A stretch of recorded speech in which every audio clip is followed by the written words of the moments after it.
고급 세단의 뒷좌석에 앉은 노인은 창밖을 멍하니 바라보고 있었습니다. 눈발이 거세지는 퇴근길이었죠. 그때였어요. 인도 위 다리를 심하게 절며 낡은 리어카를 끌고 가는 여자가 보였습니다. 순간 리어카가 미끄러졌어요. 박수들이 쏟아졌습니다. 여자가 절뚝거리며 주우려는데 지나가던 사람이 말했죠. 다리도 저러면서 뭘 저렇게까지 해? 그때 버스 한 대가 섰습니다. 중학생 교복을 입은 소년이 뛰어내려 어머니에게 달려갔어요. 함께 박수를 주우며 리어카를 끌기 시작했죠. 노인의 얼굴이 하얗게 질렸습니다. 손이 떨렸어요. 다리가 풀려 그대로 차 문에 기댔습니다. 차, 세워. 노인은 비틀거리며 차에서 내렸어요. 입술이 파르르 떨렸습니다. 설마, 그럴 리가. 하지만 여자는 뒤도 돌아보지 않았습니다. 소년과 함께 눈발 속으로 사라져갔죠. 노인은 그 자리에 주저앉았습니다. 눈물이 저절로 흘러내렸어요. 비서한테 연락해. 저 사람들 알아보라고. 목소리가 갈라졌습니다. 도대체 저 세 사람 사이에는 어떤 사연이 있었던 걸까요? 오늘도 저희 채널에 머물러 주신 당신, 마음 한켠이 움직이셨다면 구독과 좋아요 부탁드립니다. 저희는 매일 이런 사연 깊은 인생 이야기들을 전해드립니다. 이 이야기는 15년 전으로 거슬러 올라갑니다. 남자의 이름은 강우진, 29살. 건설회사 회장의 외아들이었습니다. 여자는 서지원, 26살. 평범한 가정에서 자란 조용한 성격의 여자였어요. 두 사람은 사랑에 빠져 결혼했습니다. 결혼 6개월 후 가을 주말 오후였어요.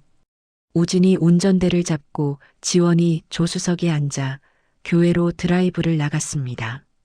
차 안은 행복했어요. 우진이 말했죠. 여보, 오늘 저녁에 부모님께 말씀드리자. 우리 아기 가질 준비됐다고. 지원이 웃으며 고개를 끄덕였습니다. 그때였습니다. 반대편 트럭이 브레이크 고장으로 중앙선을 넘어 달려왔어요. 우진은 순간 지원 쪽으로 핸들을 꺾었습니다. 자신이 막아서려고요. 굉음과 함께 충돌했습니다. 우진은 현장에서 숨졌고 지원은 왼쪽 다리가 심하게 으스러진 채 병원으로 실려갔어요. 수술 후 의사가 말했습니다. 생명은 건졌습니다만 다리가 많이 손상됐습니다. 평생 절뚝거리며 걸으실 겁니다. 며칠 후 시어머니 미숙이 병실에 들어왔습니다. 차갑게 식은 얼굴이었어요. 그날 드라이브 가자고 한 사람이 누구지? 얼음장 같은 목소리였습니다. 제가 그랬습니다. 그럼 며느리 너 때문에 우리 아들이 죽은 거네.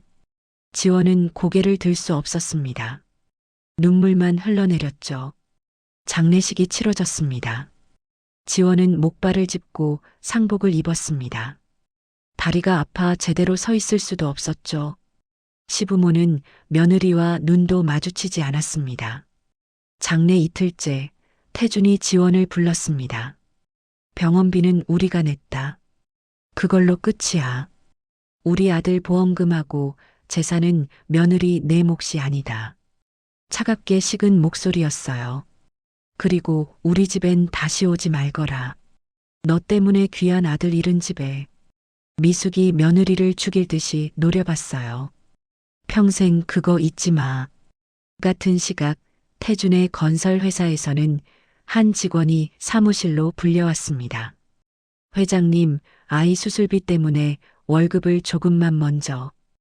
회사에 사정 타령은 필요 없어요. 태준이 차갑게 잘랐습니다. 필요 없으면 나가시오. 대신할 사람은 얼마든지 있으니까. 직원은 고개를 떨구고 나갔습니다. 장례를 치른 후 지원은 혼자 남았습니다. 시댁에서 쫓겨났고 갈 곳도 없었어요. 그리고 한 가지 사실을 알게 됐죠. 임신이었습니다. 2달째. 병원에서 확인했을 때 지원은 한참을 울었어요. 남편은 죽었고 자신은 불구가 됐는데 뱃속엔 생명이 자라고 있었습니다. 시댁에 말할 수 없었어요. 드라이브를 권한 며느리를 원망하는 그들에게 어떻게 임신 사실을 말하겠습니까? 지원은 결심했습니다. 혼자 낳아서 혼자 키우겠다고. 작은 고시원 방을 얻었어요. 겨우 누울 수 있는 공간이었습니다. 다리를 절며 시내 식당의 주방일을 찾아다녔지만 아무도 다리가 불편한 임산부를 고용하지 않았죠. 지원은 눈물을 삼키며 배를 쓰다듬었습니다. 미안해. 엄마가 너한테 해줄 수 있는 게 없어서. 몇 달이 흘렀습니다. 지원의 배는 점점 불러왔어요. 이번엔 건물 청소하는 일자리를 찾아다녔지만 여전히 번번이 거절당했습니다. 그 몸으로 계단에서 다치기라도 하면 어쩌려고 하냐면서요. 결국 폐지를 줍기 시작했어요. 다리가 좀 불편해도 바로 할 수 있는 일이었습니다. 골목골목을 돌아다니며 박스를 모았죠. 절뚝거리며 리어카를 끌었습니다. 출산일이 다가왔습니다. 병원비가 걱정이었어요. 그날 밤 진통이 시작됐습니다. 혼자였어요. 택시를 타고 병원에 갔죠. 보호자는요? 간호사가 물었습니다. 없습니다. 혼자예요. 출산은 힘들었어요. 10시간 넘게 진통이 이어졌습니다. 지원은 혼자 아파하며 이를 악물었죠. 마침내 아기의 울음소리가 들렸습니다. 남자아이였어요. 축하드려요. 건강한 아드님이에요. 간호사가 아기를 안겨줬습니다. 지원은 아기를 보며 눈물을 흘렸어요. 남편을 닮은 작은 얼굴이었습니다. 민준아, 엄마가 꼭 잘 키울게. 퇴원할 때 병원비 고지서를 받았어요. 생각보다 많은 금액이었습니다. 지원은 그나마 남은 가진 돈을 모두 병원비로 냈죠. 고시원으로 돌아왔습니다. 갓난아기를 안고 좁은 방에 누웠어요. 방음이 되지 않는 고시원에서 아이가 울어댈 땐 아이를 안고 매번 밖으로 나가야 했어요. 하지만 딱한 사정을 아는 고시원 사람들이 돌아가며 아이를 어르고 달래주며 봐줘서 아인 건강하게 커나갔어요. 그래서 그때부터 매일 폐지를 주우러 나갔습니다. 아기를 업고 리어카를 끌었죠. 사람들은 수군거렸지만 지원은 신경 쓰지 않았어요. 같은 시각 태준의 저택에서는 태준과 미숙이 넓은 식탁에 마주 앉아 있었습니다. 화려한 음식들이 가득했지만 두 사람은 손도 대지 않았어요. 당신 밥 좀 먹어요. 입맛이 없어. 텅 빈 저택은 너무 조용했습니다. 아들의 빈자리만 컸죠. 그렇게 1년, 2년이 흘렀습니다. 민주는 무럭무럭 자랐어요. 14년이 흘렀습니다. 민주는 중학교 2학년이 됐어요. 그날도 민주는 버스로 1시간을 달려 학교에 갔습니다. 왕복 2시간 매일 반복되는 통학길이었죠. 등교길이 멀었지만 가끔은 아침 일찍 일어나 걸어가며 회수권 살 돈을 아껴 모았어요. 곧 있으면 엄마 생일이었거든요. 새벽에 고물상에 갈 때 목에 두를 빨간 마우라를 사드리고 싶었어요. 어느 날 방과 후 민준이 버스에서 내렸을 때였어요. 실개천다리 위에서 낯선 남자들이 어머니를 둘러싸고 있었습니다. 백주 대낮부터 거나하게 술을 한 잔 걸친 이 동네 건달들이었어요. 그중 파란색 진로 소주병을 나발 불어 마시며 걸어오던 한 명이 시비를 걸었어요. 여기는 우리가 지나다니는 청정구역이야. 쓰레기가 지나다니니까 악취가 나네. 아줌마 여기서 폐지 줍지 마. 피던 88 담배꽁초를 발로 지적으며 크윽 퇴 하고 리어카 쪽으로 누런 가래침을 뱉었어요. 그러곤 지원의 리어카를 발로 차 넘어뜨렸습니다. 폐지가 사방으로 흩어졌죠. 엄마. 민준이 달려갔어요. 어머니 앞을 막아섰습니다. 우리 엄마한테 왜 그러세요? 이 쬐끔한 게 어딜 대들어. 남자가 민준의 멱살을 잡았어요. 그때였습니다. 거기 뭐 하는 거야? 동네 아저씨들이 달려왔습니다. 건달들은 시시덕 웃으며 손가락으로 욕을 하며 도망갔죠. 지원은 흩어진 폐지를 주우며 눈물을 흘렸어요. 민준도 함께 주었습니다.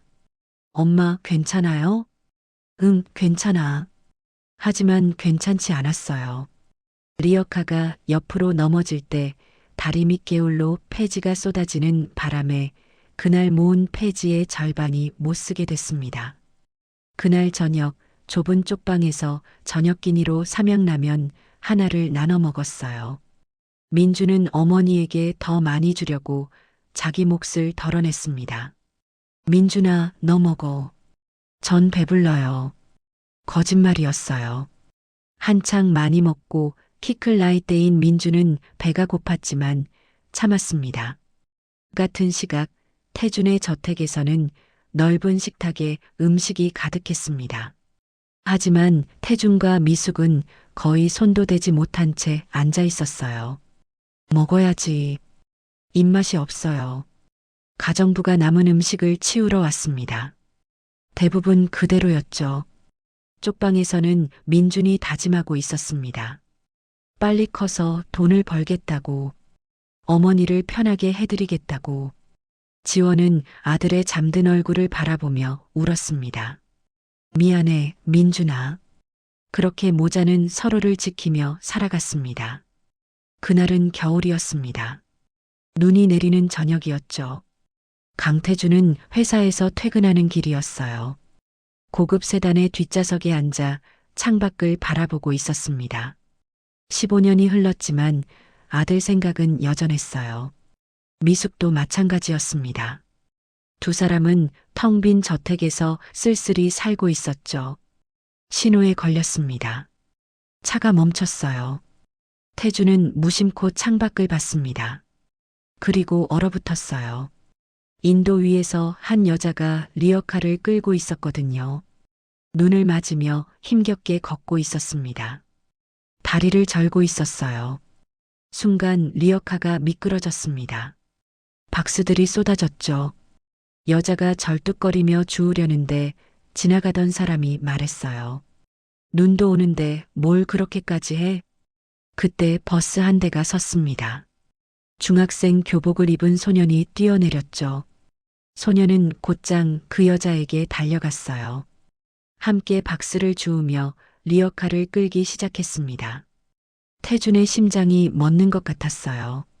소년의 얼굴, 가로등 불빛 아래 보이는 그 얼굴이 우진과 똑같았습니다. 어렸을 때 우진 그대로였어요. 차, 세워. 떨리는 목소리였습니다. 차 세우라고. 기사가 급정거했어요. 태주는 문을 열고 비틀거리며 내렸습니다. 저기. 하지만 목소리가 나오지 않았어요. 여자와 소녀는 이미 멀어지고 있었습니다. 눈발 속으로 사라져갔죠. 태주는 다리가 풀려 그 자리에 주저앉았습니다. 한참을 떨고 있었어요. 회장님, 기사가 달려왔습니다. 태주는 천천히 차로 돌아갔어요. 앉아서도 손이 떨렸습니다. 비서한테 연락해. 저 여자, 이름이 서지원일 거야. 알아봐. 어디 사는지, 저 아이가 누구인지. 목소리가 갈라졌습니다. 집에 도착한 태주는 곧바로 미숙에게 말했어요. 여보, 내가 이상한 걸 봤어. 며느리. 그리고 우진이랑 똑같이 생긴 아이를. 미숙의 얼굴이 하얗게 질렸습니다. 일주일이 걸렸습니다. 비서가 조사 결과를 가져왔어요. 서지원 맞습니다. 현재 신림동 쪽방에 거주 중이고요. 태준과 미숙은 서류를 넘겼습니다. 사진이 붙어 있었어요. 15년 전보다 훨씬 수척해진 며느리의 얼굴이었죠. 아이는요? 미숙이 떨리는 목소리로 물었습니다. 강민준, 14세입니다. 중학교 2학년이고요. 비서가 다음 장을 넘겼어요. 생년월일이 우진 씨 사망 7개월 후입니다. 태준의 손이 멈췄습니다. 7개월 후? 네. 계산상 우진 씨가 돌아가시기 전에 이미 임신 상태였을 가능성이 높습니다. 서류가 바닥에 떨어졌어요. 미숙이 입을 막았습니다. 그럼 우리 손주? DNA 검사가 필요합니다만 외모상으로는 비서가 민준의 사진을 꺼냈어요. 미숙이 비명을 질렀어요. 우진이야. 우진이 그대로야. 사진 속 민준은 어린 시절 우진과 똑같았습니다. 저 아이. 매일 버스로 왕복 2시간 통학을 합니다. 방과 후엔 어머니의 폐지 줍기를 돕고요. 태준이 의자에 주저앉았어요. 우리가 몰랐어. 15년 동안. 며칠 후 DNA 결과가 나왔습니다. 친자 확률 99.99%. 태준은 서류를 보며 눈물을 흘렸어요. 미숙은 그 자리에서 울음을 터뜨렸습니다. 우리 손주가 폐지를 주우면서 살았다고? 15년 동안 같은 서울 안에 있었는데 그날 밤 미숙이 쓰러졌습니다. 스트레스와 죄책감이 누적된 결과였어요. 구급차가 저택으로 왔습니다. 병원 응급실에서 의사가 말했어요. 극심한 스트레스로 인한 일시적 쇼크입니다. 정신적 안정이 필요합니다. 태주는 아내의 손을 잡고 떨고 있었습니다. 여보, 미안해. 내가 잘못했어. 우리 손주를. 미숙이 울먹이며 중얼거렸습니다. 태주는 결심했어요. 당장 가야 해. 무릎 꿇고 빌어야 해. 이러다 우린 정말 모든 걸 잃게 돼. 새벽 3시였습니다. 눈이 내리고 있었어요. 신림동 쪽방 골목 앞 두 노인이 무릎을 꿇고 앉아 있었습니다. 강태준과 한미숙이었죠. 회장님, 차에 계시죠? 너무 춥습니다. 기사가 걱정스럽게 말했지만 태준은 고개를 저었어요. 여기서 기다려야 해. 2시간이 흘렀습니다. 눈은 계속 내렸고 두 사람의 어깨에 쌓였어요. 새벽 5시 쪽방 문이 열렸습니다. 지원이 나왔어요. 리어카를 끌 준비를 하다가 골목 앞을 보고 얼어붙었습니다. 눈 속에 무릎 꿇고 앉아있는 시부모. 아버님, 어머님? 목소리가 떨렸어요. 태준이 고개를 들었습니다. 눈물 범벅인 얼굴이었어요. 지원아, 미안하다. 왜 이러세요? 우리가 잘못했어. 15년 동안 우리 손주를 몰랐어. 미숙이 울먹이며 말했어요. 민준이, 우리 손주 맞지? 지원은 대답하지 못했습니다. 눈물만 흘러내렸죠. 왜 말 안 했어? 임신한 걸 왜? 어떻게 말해요? 지원의 목소리가 갈라졌어요. 아버님이 뭐라고 하셨는데요? 드라이브 권한 며느리 때문에 아들 죽었다고. 어머님은 저보기만 하면 눈물 흘리셨잖아요. 그래도 그런 분들한테 어떻게 임신했다고 말해요? 손주 낳으니까 돈 주세요. 도와주세요. 그렇게 말할 수 있었겠어요? 지원이 소리쳤습니다. 태준이 땅에 이마를 댔어요. 미안하다. 정말 미안하다. 이제 와서 미안하다고 다 되는 줄 아세요? 전 15년을 혼자 살았어요. 알아. 다 알아. 미숙이 지원의 손을 잡으려 했지만 지원은 뿌리쳤습니다. 가세요. 이제 와서 할아버지, 할머니 하지 마세요. 그때 방문이 열렸어요.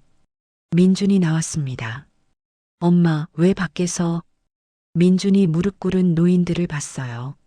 누구세요? 지원은 아들을 뒤로 감쌌습니다. 아무도 아니야. 들어가. 엄마, 저분들 왜 무릎 꿇고 계세요? 태준이 떨리는 목소리로 말했습니다. 민준아, 할아버지란다. 너는 우리 손주야. 민준은 어머니를 쳐다봤어요. 지원은 고개를 돌렸습니다. 가세요. 우린 괜찮아요. 지원아, 제발. 싫어요. 15년 동안 한 번도 안 찾아왔잖아요. 그때 태준이 품에서 낡은 봉투를 꺼냈습니다. 이걸 15년 동안 간직했어. 우진이가 너한테 쓴 마지막 편지야. 지원의 손이 멈췄어요. 사고 나기 일주일 전에 썼다더구나. 우리한테 주려다가 못 줬어. 지원이 떨리는 손으로 편지를 받았습니다. 남편의 글씨였어요. 지원아, 우리 오래오래 행복하게 살자. 아이도 낳고 부모님도 언젠간 우릴 인정해 주실 거야. 기다려줘. 사랑해. 지원의 눈에서 눈물이 쏟아졌습니다. 미숙이 무릎 꿇은 채 말했어요. 우진이가 그렇게 바랐어. 우리가 너희를 인정해 주길. 15년 늦었지만 이제라도 우진이 소원 들어주고 싶어? 어머님, 며느리야 미안하다. 내 다리 치료도 앞으로 민준이 키우는 것도 모두 내가 책임질게. 내가 우리 아들을 위해 그랬던 것처럼. 한참의 침묵이 흘렀습니다. 민준이 먼저 움직였어요. 할아버지 곁으로 가서 손을 내밀었습니다. 일어나세요. 더 무릎 꿇고 계시면 다치세요. 태준이 민준의 손을 잡고 일어섰어요. 그리고 민준이 메고 있던 무거운 가방을 받아들었습니다. 할아버지가, 이제부터는 할아버지가 들어줄게. 아, 아니에요. 괜찮아요. 무거워요. 민준이 놀란 표정으로 할아버지를 봤어요. 할아버지의 눈에서 손주를 사랑하는 할아버지의 마음을 읽고 있었지요. 지원이 천천히 입을 열었어요. 들어오세요. 좁지만 따뜻한 차라도 드릴게요. 첫걸음이었습니다. 그날 이후 시간이 흘렀어요. 태준과 미숙은 매일 찾아와 진심으로 사죄했습니다. 지원은 조금씩 마음을 열었어요. 민주는 가까운 좋은 학교로 전학했고 지원은 아들과 넓은 집에서 살게 됐습니다. 어느 날 지원은 우진의 사진 앞에 섰어요. 여보, 당신 소원대로 됐어.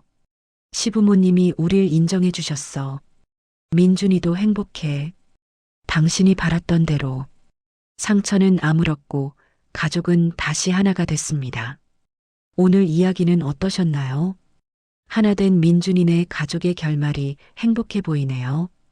시청해 주셔서 감사합니다.